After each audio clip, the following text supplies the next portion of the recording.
Halo semuanya, selamat datang di channel Saisoku 66. Di video kali ini, aku mau kasih tahu tutorial pada kalian cara untuk mendownload video di TikTok ke galeri HP kita dengan kualitas HD, tanpa watermark, cepat, simple, dan nggak ribet. Tapi sebelum lanjut ke tutorialnya, jangan lupa untuk subscribe channel ini terlebih dahulu ya. Oke, untuk caranya pertama di sini kita buka aplikasi TikTok.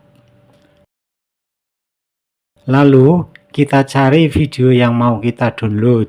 Nah, di sini aku pilih video yang ini. Lalu kita klik tanda ikon bagikan ini. Jika ingin video disertai watermark, klik simpan video ini. Namun, jika tidak ingin video ada watermarknya, kita pilih salin tautan.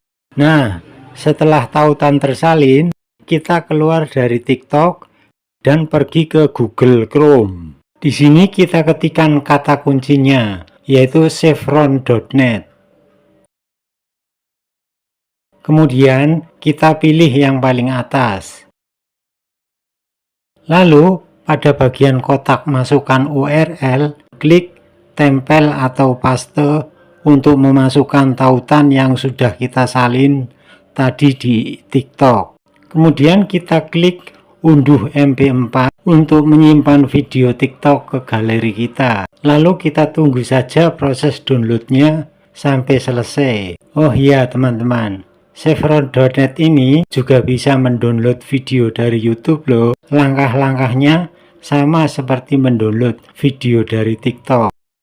Nah, videonya sudah terdownload nih teman-teman. Oke, kita cek ke galeri ya. Nah, ini dia video yang barusan kita download tadi. Gimana teman-teman? Sangat mudah kan tutorial cara untuk mendownload video di TikTok? Terima kasih, sampai jumpa di video tutorial berikutnya.